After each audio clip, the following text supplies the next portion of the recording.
Voilà, nous terminons ce soir, pas la retraite, mais le cycle des conférences ou des enseignements par le dernier mot de l'Apocalypse de Saint Jean, qui est une espèce d'écho au premier verset du livre de la Genèse. À la Genèse, l'Esprit plane sur les eaux et c'est lui l'origine de toute la création. Et au terme, l'Esprit est un cri d'appel vers l'époux. Et je vous lis tout de suite cette magnifique phrase. L'Esprit et l'épouse disent « Viens ». Que celui qui écoute dise « Viens », et que l'homme assoiffé s'approche, que l'homme de désir reçoive l'eau de la vie gratuitement.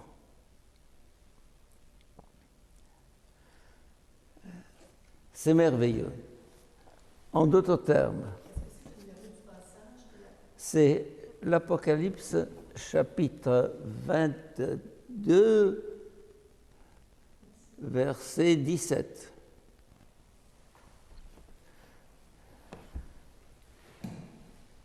Donc, au départ, il y a l'Esprit de Dieu qui plane sur les eaux pour les rendre fécondes.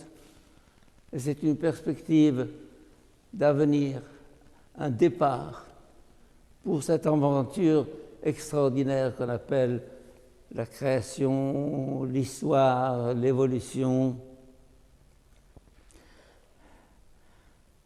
Et au terme, c'est encore une ouverture, je dirais, vers l'avenir. Vous allez me dire, mais c'est la fin. L'Apocalypse, c'est le terme de la Bible, le couronnement de l'histoire. C'est un peu surprenant que la fin se termine par un appel à autre chose. C'est un peu, ça confirme mon intuition, pas seulement la mienne, mais que l'histoire se poursuit au-delà de l'histoire, si je puis dire. L'homme se poursuit au-delà de l'homme. Et ce désir, cet appel vers l'époux, vient. Donc,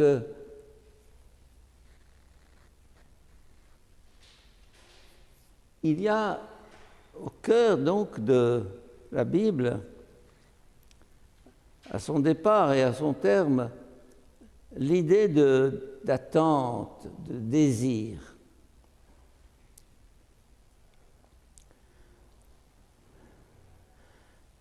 C'est une idée extrêmement riche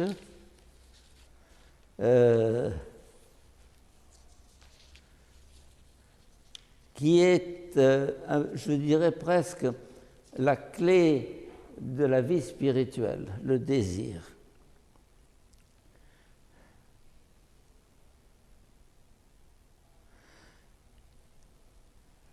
L'homme est un être de désir. Et sa physiologie elle-même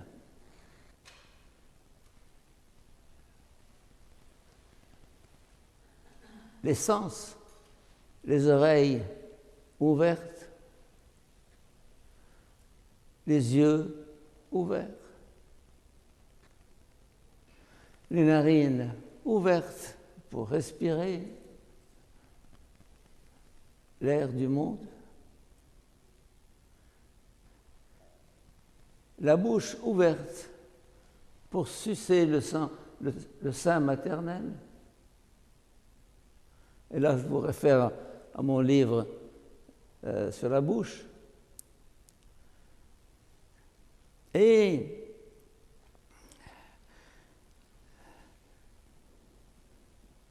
le cœur ouvert, si je puis dire, parce que l'être humain ne s'achève que dans un autre être humain. L'être humain est un refus vivant de la solitude, l'isolement. Si vous pourriez fermer la porte.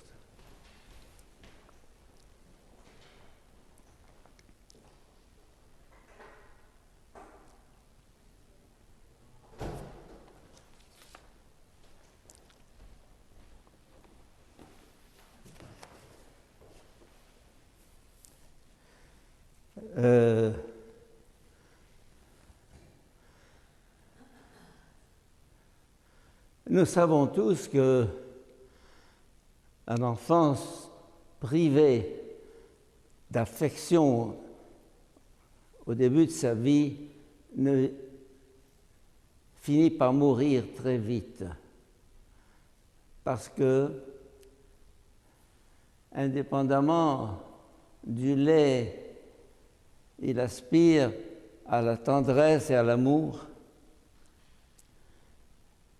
Et j'en ai fait l'expérience au Caire avec des enfants autistes que je visitais, plus que visiter, je passais un mois avec eux dans l'hôpital psychiatrique de Rabasseya au Caire. Et ces enfants privés d'affection ne pouvaient ou ne voulaient recevoir aucune nourriture. Ils avaient les dents fermées, la mâchoire crispée. Ils ne voyaient même pas devant eux. Ils faisaient le geste comme ça devant leurs yeux. Un refus du monde. Refus du monde extérieur parce que ce monde ne les a pas accueillis, les a rejetés, les a refusés. Alors eux rejettent le monde. Et on ne pouvait les nourrir qu'en leur ouvrant la bouche de force pour engouffrer des bouchées qu'ils n'arrivaient pas à avaler, qu'ils ne voulaient pas avaler. Et quand je suis revenu quelques mois plus tard, la moitié d'entre eux étaient morts. Morts pas de faim, morts d'un manque d'affection. Et donc, l'homme est un être de désir, et physiologiquement, il est tourné vers... Je ne sais pas si vous avez réfléchi au fait que l'être humain, il a une orientation. Les bras ouverts, la bouche ouverte, les yeux ouverts, les narines, et il y a un dos. Le dos, d'une certaine manière, l'être humain est, en tant qu'individu, tronqué. Tronqué, ça veut dire on est coupé en deux. L'homme et la femme. Celle-ci est la chair de ma chair et l'os de mes os. Elle sera appelée Isha parce qu'elle a été tirée de Ish, l'homme. Ish et Isha. Alors, l'amour humain, maternel, paternel, nuptial ou autre, c'est l'être humain qui s'achève, qui se complète dans un autre. l'autre n'est pas un étranger, l'autre est ma moitié, si je puis dire, non seulement dans le mariage, mais dans toute relation. La solitude est la pire des choses dans une vie. Et les tortionnaires dans les camps de concentration ou les prisons savent bien qu'en privant le prisonnier de rencontres, c'est la mort au bout de quelque temps. Besoin de l'autre. Et donc, ce besoin est inscrit dans notre physiologie, dans le corps,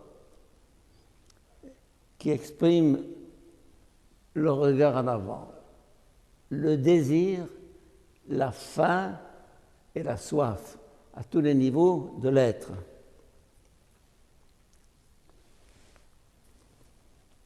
Il est important, d'une certaine manière, de laisser cette faim et cette soif à l'état de faim et de soif. Vous allez me dire, alors ce n'est pas pour les rassasier? D'une certaine manière, non. Il faut que l'être humain maintienne le désir vivace en lui. Quand on n'a plus ce désir, le sourire est crispé. Le regard est éteint. La parole ne sort pas.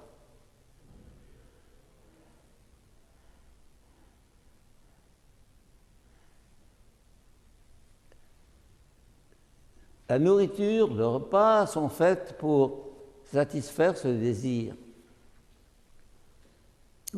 combler cette faim et cette soif.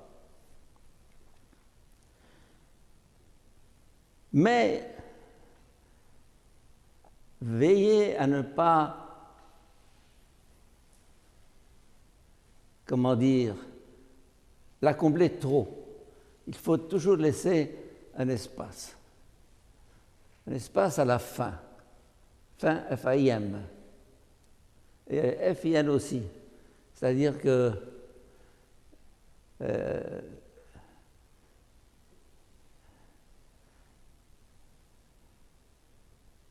comme on dit, ne pas vouloir combler l'espace du désir.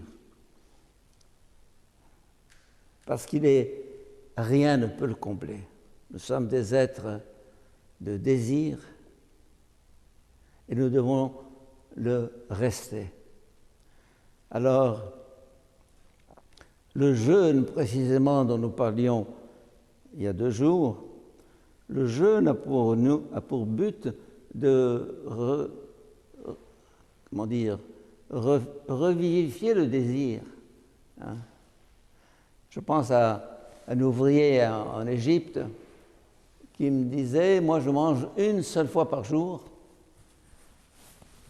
en rentrant de son travail à 6 heures du soir, mais j'ai une faim terrible et ça me convient très bien. Et je me suis rendu compte pour moi-même que je ne dois manger qu'à l'état de faim très grande. La santé suppose un creux, une attente, un appétit. L'appétit est plus important que le repas lui-même. Il m'arrive d'avoir très faim et de manger du pain, rien que du pain, et j'aime ça. Alors, le jeûne est précisément fait pour creuser le corps et le vide est fait pour creuser l'âme. S'il y a du silence dans cette retraite, c'est précisément pour faire taire en nous le bavardage, le brouhaha continuel des autres, des médias et de cette vie sociale qui nous envahit. Trop de vie sociale tue. Un manque de vie sociale tue aussi. Mais On a besoin d'un espace pour laisser au désir une possibilité de prendre son élan. Je cite à nouveau le cantique de Didier Rimaud et de Akessimas, « Toi le jour sans crépuscule ». Il y a un verset, « Toi la source des eaux vives, comment es-tu la soif que rien n'apaise ?» Tu es la source, mais c'est une source à laquelle on boit, qui vous comble sans vous combler tout en vous comblant, si je puis dire. C'est une soif étanchée, mais qui renaît.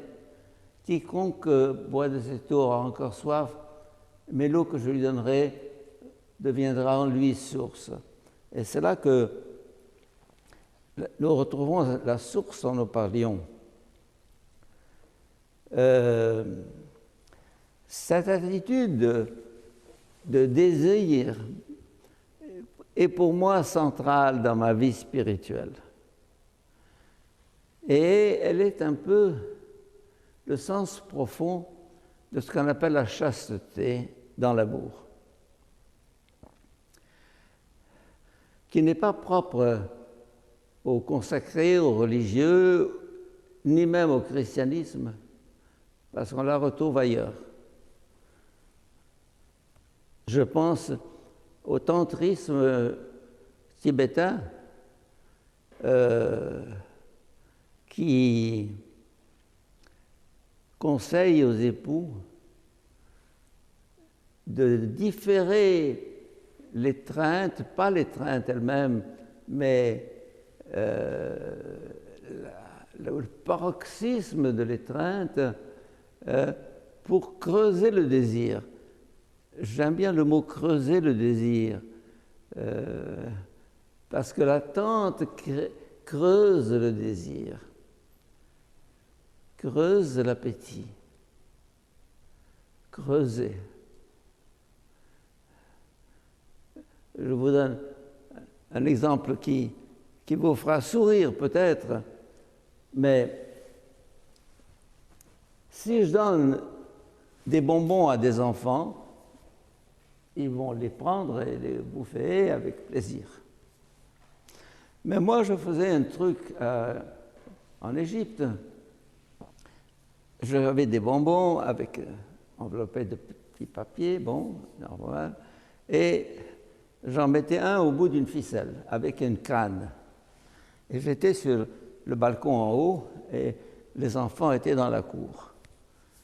Et je faisais descendre le bonbon et dès que quelqu'un venait le saisir, je le remontais.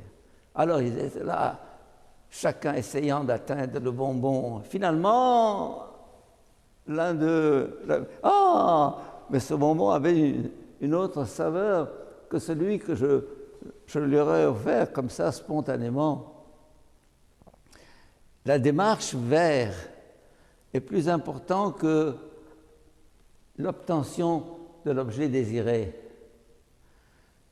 C'est important de savoir ça parce que il y a toujours dans notre vie une tentation de combler le désir, de combler le vide, soit le vide de parole, soit même le vide d'action.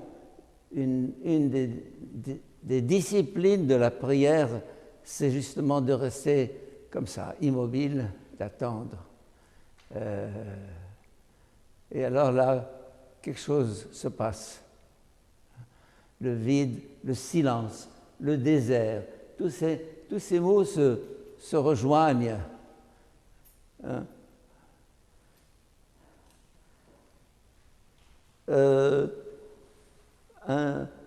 Un des thèmes les plus centraux dans l'œuvre de Simone Weil, la philosophe, est celui de l'attente et du désir.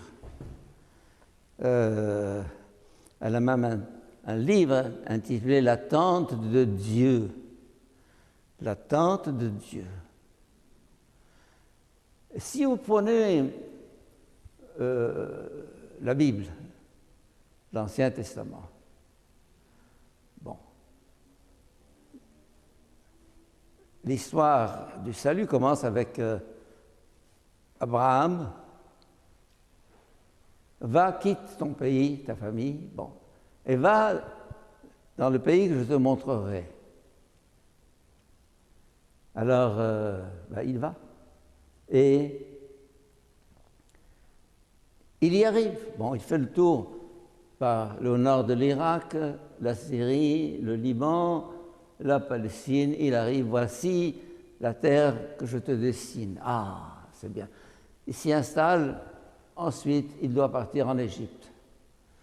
Il revient d'Égypte avec tous les fils d'Israël, dirigés par Moïse, et il s'y installe. Mais Dieu, d'une certaine manière, lui refuse toute installation. Il s'y installe, il plante des vignes, des vergers, il élève, il bâtit, il construit, et puis ensuite, nouvel exil. C'était l'Égypte, puis c'est la Babylonie, puis c'est le retour, puis c'est la dispersion. Et depuis 1948, ils ont leur foyer en Palestine, mais est-ce bien, quel est le sens de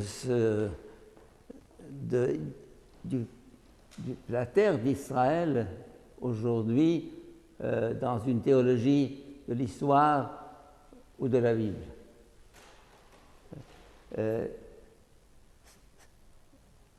Le grand danger, c'est la sédentarisation, c'est-à-dire s'installer, s'incruster et dire « enfin, nous sommes là ».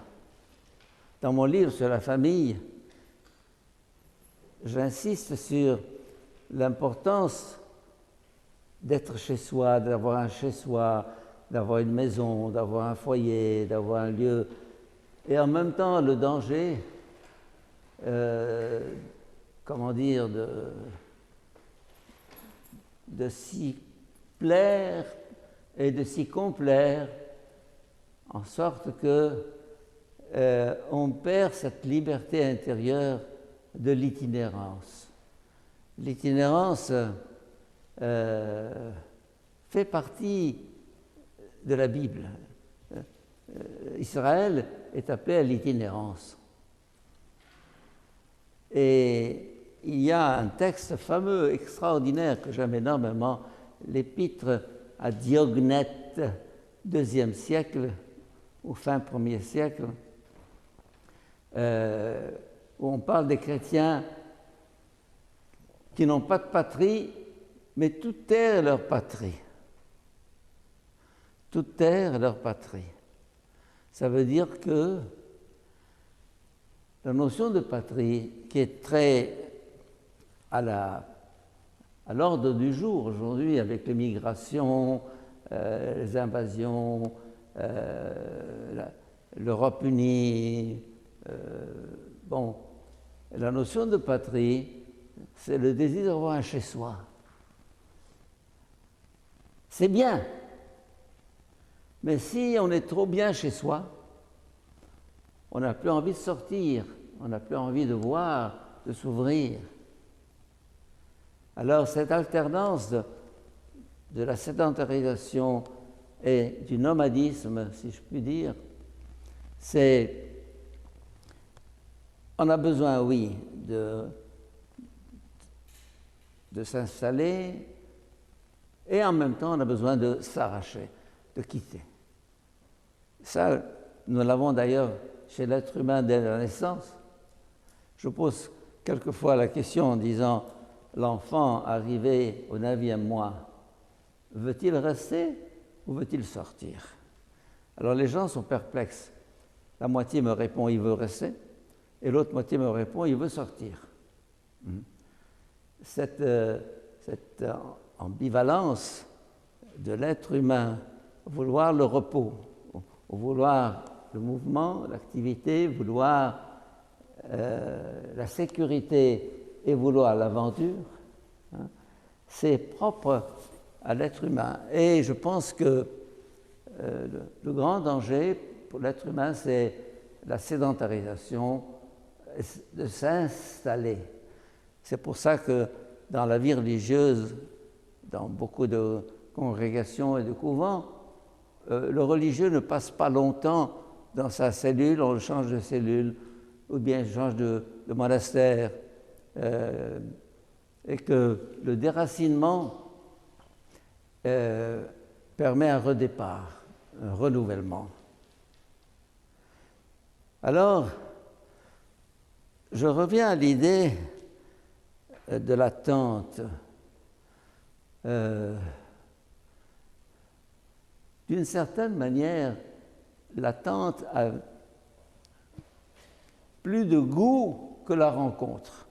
Vous allez me dire, mais on attend pour avoir la rencontre. Mais une fois qu'on a la rencontre, eh bien très vite,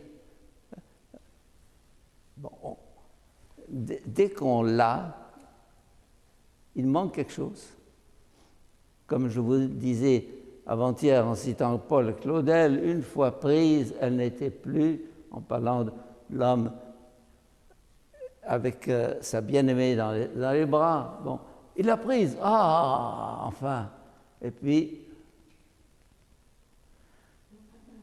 ce que j'ai pris, ce n'est pas elle. Tiens, c'est quoi? D'une certaine manière, dans l'amour humain, on croit posséder l'autre. On ne le possède pas. On ne le possède pas.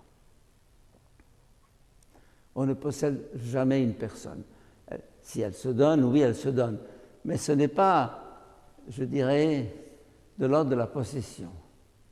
On ne possède pas conjoint comme on possède une propriété privée. D'une certaine manière, ma femme, mon mari, c'est bien et c'est mal.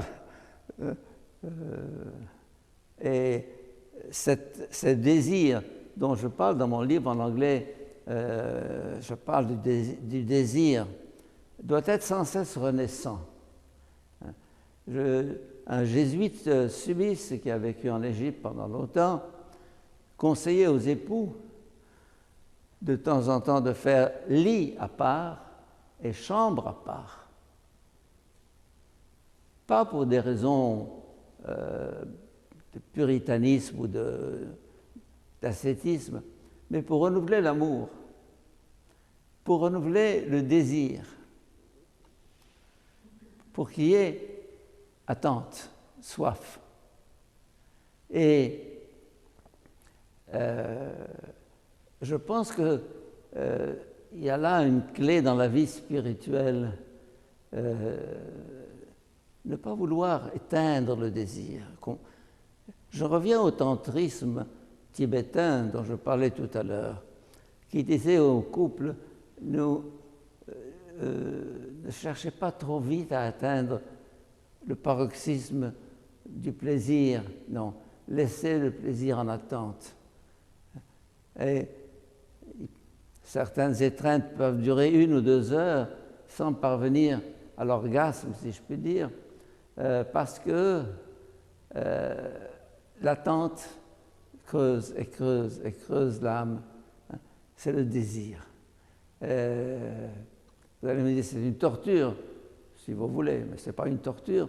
En d'autres termes, je dirais d'une certaine manière que les moments les plus beaux de l'amour sont seuls des fiançailles, à condition de comprendre les fiançailles comme on les a toujours comprises, comme une attente du mariage.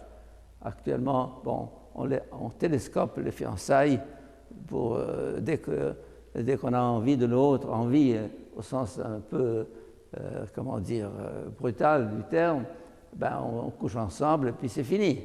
Hein? Alors, il n'y a pas cette longue attente qui creusait le désir autrefois et qui fait que le mariage, l'union vient comme un accomplissement, un couronnement. Non, alors, on veut tout de suite actuellement. Nourriture, sexe,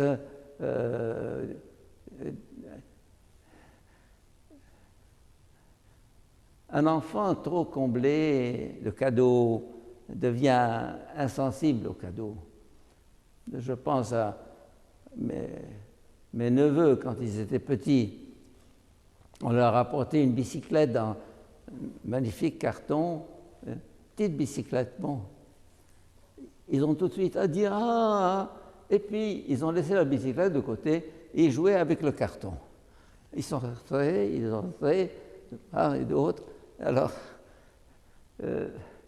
on pense que de combler quelqu'un de cadeaux, un enfant, c'est lui rendre service. Non, l'enfant joue avec peu de choses, il a besoin de peu de choses pour jouir. Donc, le désir, l'attente.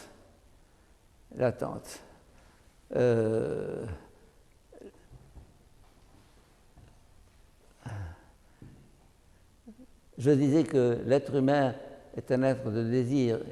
Oui, mais dans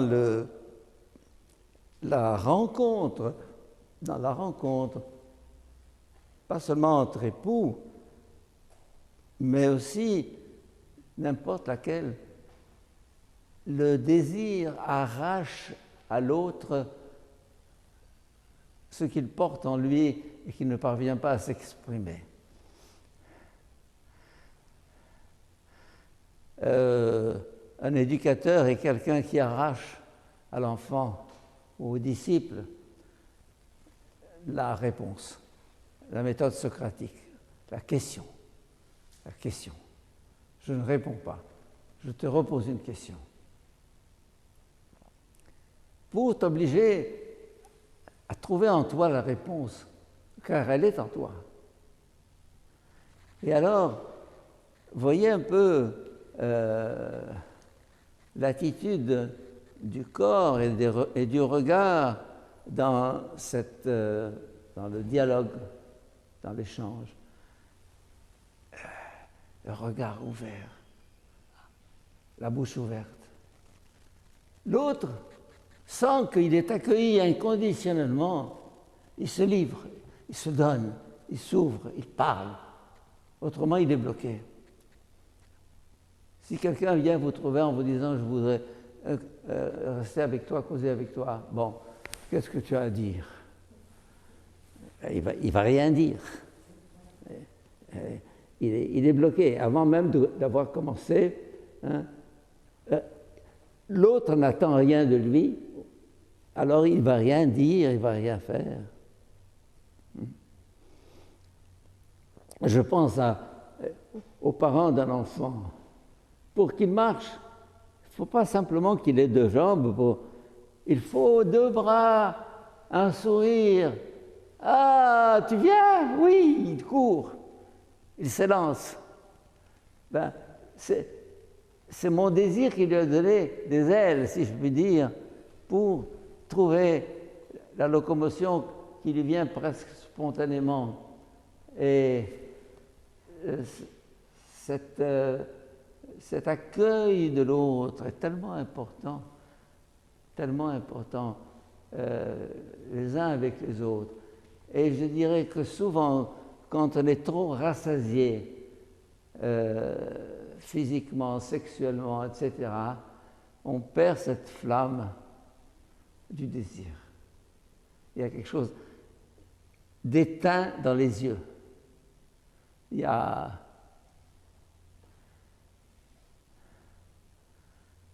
je pense dans l'Inde, la déesse Shiva, qui est la déesse du désir.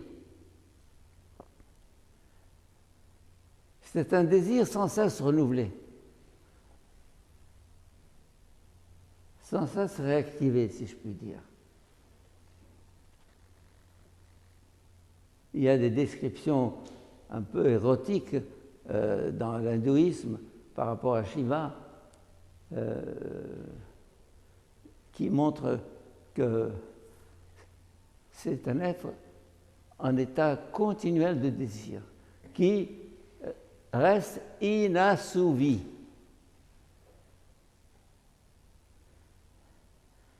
Alors je vous conseille Simone Weil, La Tente de Dieu, et d'autres livres, d'autres extraits sur le désir.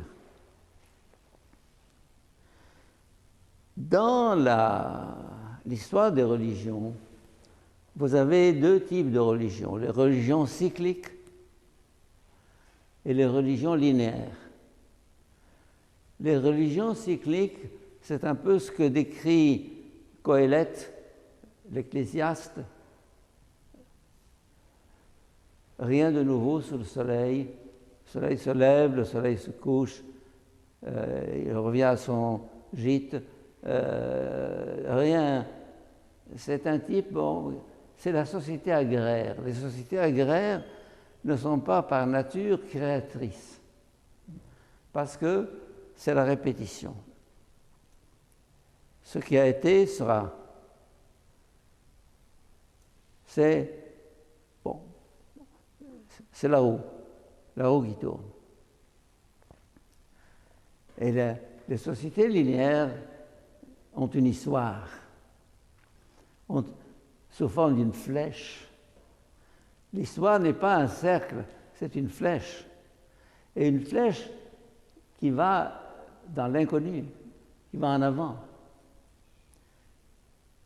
D'où la notion de progrès qui a commencé vers le XVIe, XIVe siècle,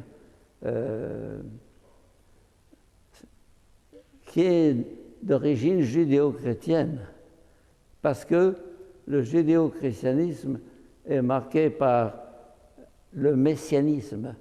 Le messianisme, c'est l'attente d'un Messie. Il vient. Il vient. Il y a ce qu'on appelle une eschatologie.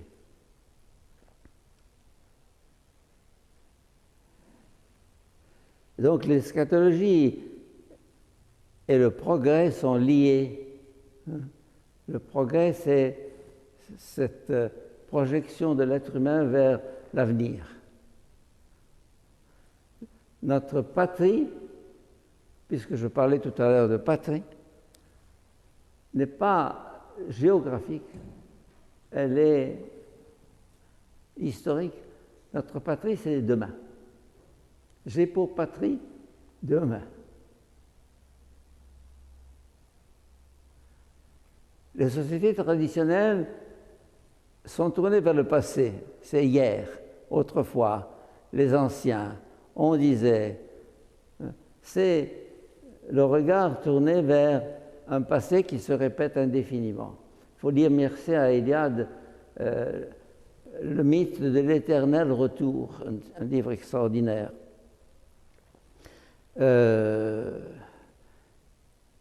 Et donc, cette notion d'eschatologie est liée à celle de messianisme qui pousse l'homme à inventer, à développer, à s'ouvrir vers du neuf, du nouveau. Ceci rejoint le thème de notre retraite, l'esprit, source de renouveau. C'est ça. Alors, l'évolution, qui est la grande découverte des 2 derniers siècles, est tout à fait dans la ligne de la foi chrétienne. C'est curieux comment l'Église y a résisté en pensant que ça contredisait la Bible. Apparemment, oui. Alors, il y a eu crispation. On n'a pas compris comment c'était conciliable. Mais c'est plus que conciliable. L'évolution est dans la droite ligne de l'histoire biblique, est l'histoire d'un peuple en marche, une histoire en marche, l'homme en marche. Et chaque fois que Dieu intervient, va, lève-toi, va, je t'envoie, va. Il l'arrache à son apathie, à sa tentation de s'installer. Et dans notre vie, quand ça se présente, il faut partir, ou quelqu'un part. Hein? D'une certaine manière, c'est comme ça, c'est une autre naissance. On coupe le cordon, on repart, et c'est ainsi que la vie rebondit. Il ne faut pas vouloir retenir l'enfant trop vite, trop longtemps dans la famille, dans le sein de la famille, le mot sein, c'est-à-dire dans ce milieu protecteur, chaud, confortable.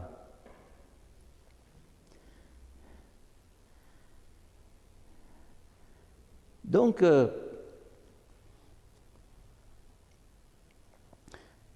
en revenant au tantrisme, oui. Je veux juste savoir, le messianisme, c'est propre au judaïsme, mais est-ce qu'il y a avant le judaïsme, est-ce que cette idée de l'attente d'un messie venait dans les cultures antérieures? Les religions agraires, c'est-à-dire avant la modernité,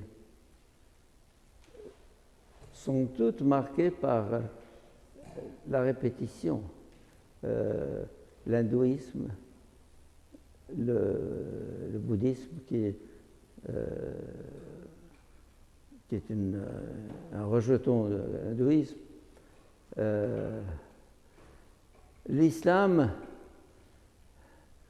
il y a bien une attente, une eschatologie, mais l'islam s'est fossilisé dans une attitude qu'on appelle fondamentaliste ou intégriste, qui a été un peu le lot du christianisme pendant des siècles, mais qui est tout est dans le livre, tout est dans le livre, et c'est là que la différence entre les musulmans et les chrétiens et les judéo-chrétiens, si je puis dire, c'est que ils disent les judéo-chrétiens c'est la religion du livre. Non, nous ne sommes pas la religion du livre, nous sommes la religion de la parole. Entre le livre, qui est la parole figée, inscrite, écrite, hein, et la parole vivante, il y a un abîme. C'est pour ça que chez les Juifs, je ne sais pas si je vous l'ai dit ou non, mais je me répète peut-être, chez les Juifs, le Talmud, qui est le commentaire de la Torah. Le Talmud, c'est la Torah, c'est-à-dire la Bible, prise et reprise, et repensée, mise à la page, et trouvant sa signification aujourd'hui, hein, est un complément presque de la Torah, le Talmud, et qui est justement cette recherche continuelle qui fait des Juifs un peuple qui cherche, qui invente, qui crée. Chez les chrétiens, il faut considérer que la parole vivante, homélie, écriture de recherche, quelle qu'elle soit, est un complément à la Bible.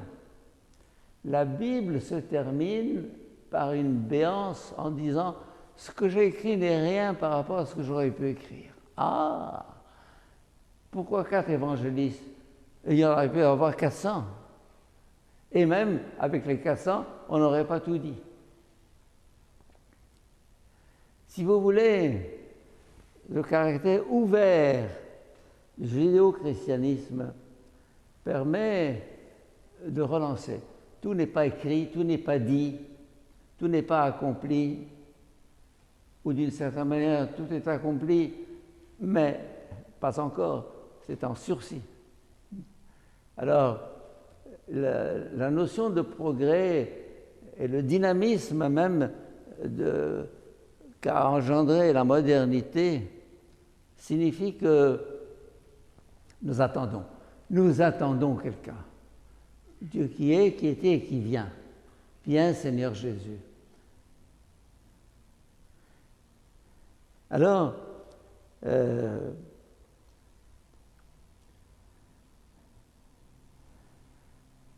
et d'une certaine manière, comme je le disais, Dieu comble l'âme sans la combler, en la laissant en attente, ouverte. Et ce matin, je citais Grégoire de Nice, nous allons de commencement en commencement vers des commencements sans fin. Ça veut dire que l'éternité n'est pas un cul-de-sac. L'éternité n'est pas une impasse. L'éternité, d'une certaine manière, n'est pas un point d'aboutissement. Ce n'est pas la session terminus. Non.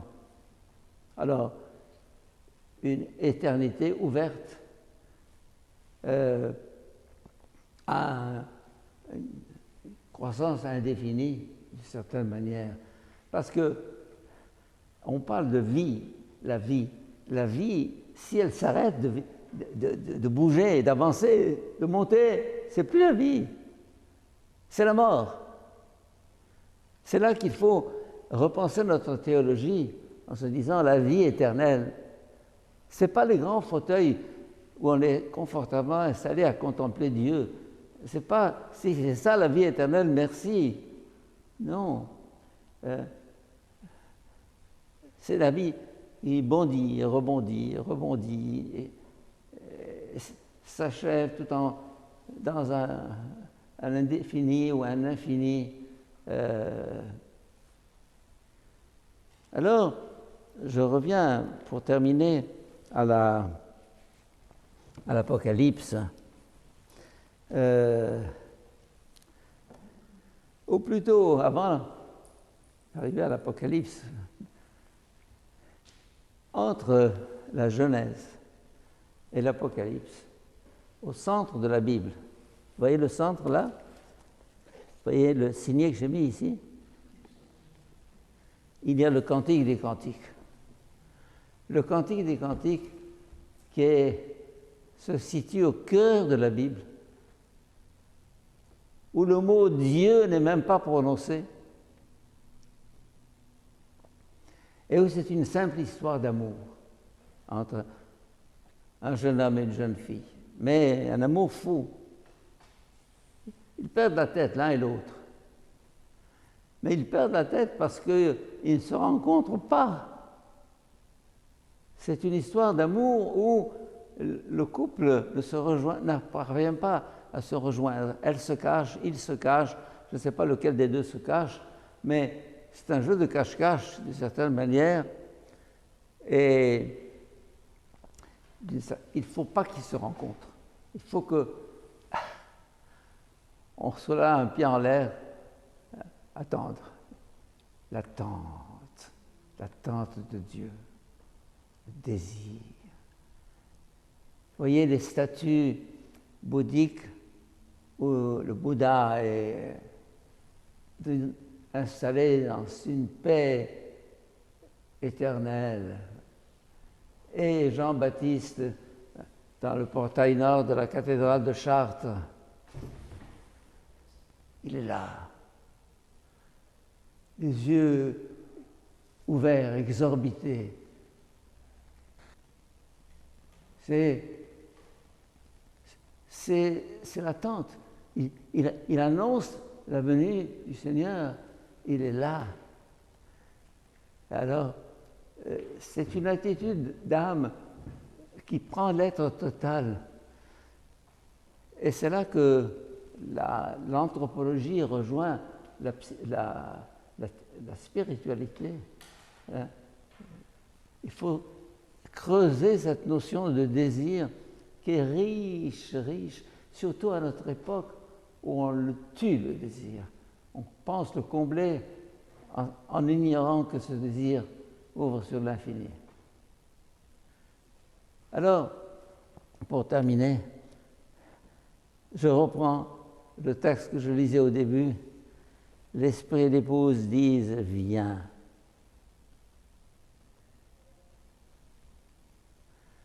Que celui qui écoute dise « Viens ».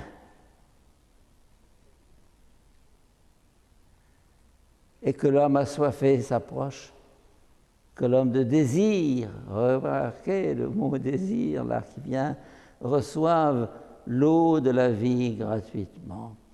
L'eau que je lui donnerai deviendra en lui source jaillissant en vie éternelle. Jaillissant, jaillissement, s'il s'arrête, c'est le lac, c'est l'étang, c'est le croupissement.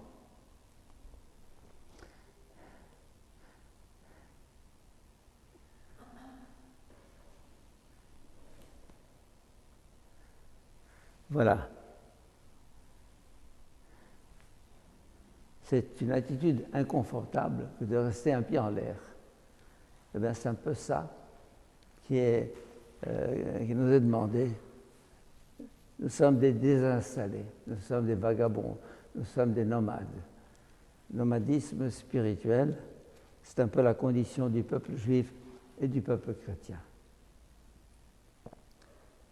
Bien, alors je vous laisse à vos réflexions, à votre méditation. Viens Esprit Saint, viens transformer.